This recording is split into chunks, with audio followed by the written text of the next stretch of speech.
নমস্কার, আমি বর্ণা। আমুদরিয়া নিউজে সকলকে জানাই স্বাগত। হাজির হয়ে গেছে বেশ কিছু গুরুত্বপূর্ণ খবরের সাথে। এখনই পেশ হবে না ওয়াকফ সংশোধনী বিল, ইঙ্গিত।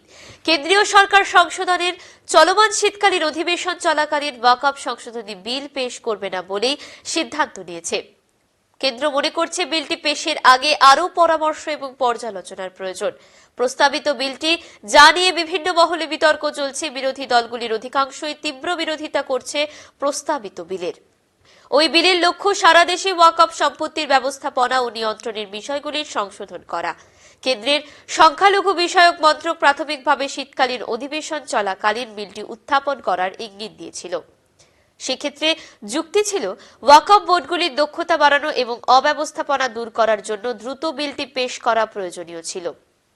যাই হোক, সংখ্যালঘু গোষ্ঠী বিরোধী দল এবং আইন বিশেষজ্ঞদের একাংশের বিরোধিতার মুখে পড়ায় কেন্দ্র আপাতত বিলটি নিয়ে আরও মতামত নেওয়ার কথা জানিয়েছে। এই বিলের সমালোচকেরা অনেকেই মনে করেন প্রস্তাবিত সংশোধনগুলি ওয়াকফ বোর্ডগুলির স্বায়ত্তশাসনকে ক্ষুণ্ণ করতে পারে।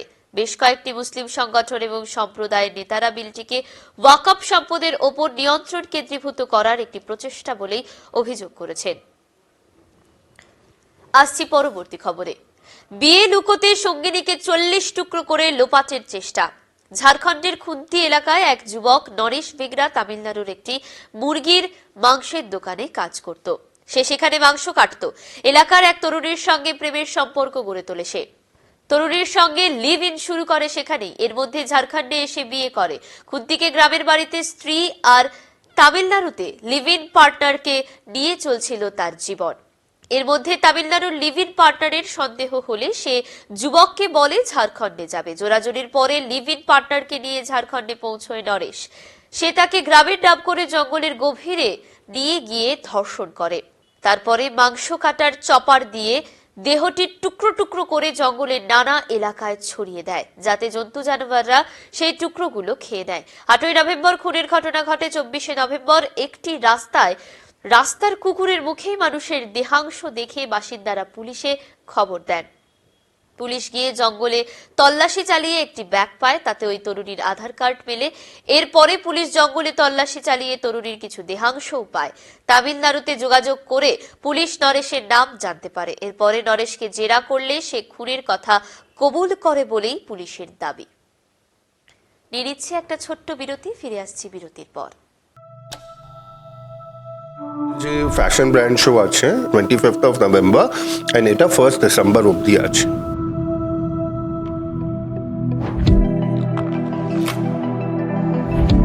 তো যে কোনো কাস্টমার এলে they will definitely get something new.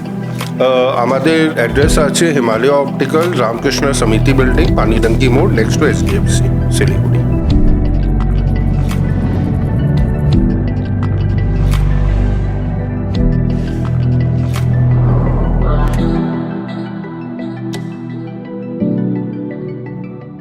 ফিরে এলাম বিরতির পর। আসছি পরের খবরে।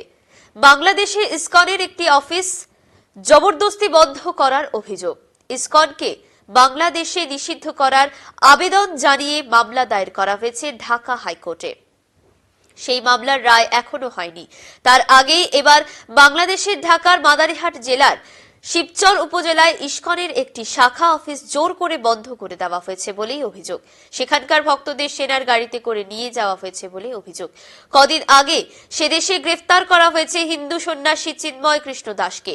সেই গ্রেফতারি নিয়ে ইতিমধ্যেই মোহাম্মদ ইউনূসের সরকারকে বার্তা দিয়ে বাংলাদেশের সংখ্যালঘুদের সাংবিধানিক সুরক্ষার আর্জি জানিয়েছে ইসকন। আসছি পরবর্তী খবরে। ব্রা পরে রিল তৈরি করতে গিয়ে জুটল চট থাপ্পড়। রিল ভাইরাল করতে কতই কায়দাই না হয়। এবার হরিয়ানার পানিপথের একটি বাজারে এক যুবক ব্রা পরে রাস্তায় বেরিয়ে নেচে রিল বানাচ্ছিল। তা দেখে ক্ষিপ্ত এলাকাবাসী ও দোকানদাররা। কয়েকজন পথচারী ও দোকানদার মিলে যুবককে ব্রা খুলে নাচতে বললেন। সে কথায় কান না দিয়ে যুবকটির রিল বানাতে থাকে। এরপরে উত্তেজিত জনতা তাকে টেনে হিচড়ে ব্রা খুলিয়ে মারধর করতে থাকে। অবশেষে রিল বানানো বন্ধ হয়। তবে যে লক্ষ্যে যুবকটি রিল বানাতে গিয়েছিল তা কিছুটা সফল হয়েছে বলেই জানা যায়, কারণ এই মারধরের ভিডিও ভাইরাল হয়েছে। আসছি এই মুহূর্তের শেষ খবরে। বুমরাহ হলো কমপ্লিট প্যাকেজ বললেন Glenn Maxwell.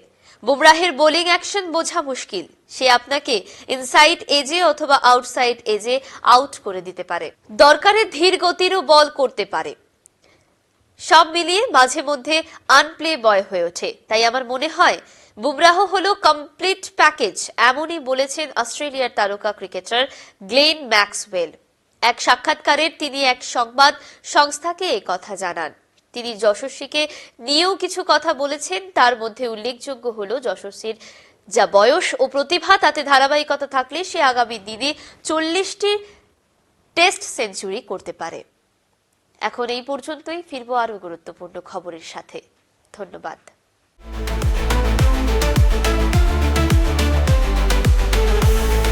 Amudoria News. Voice of the Marginal.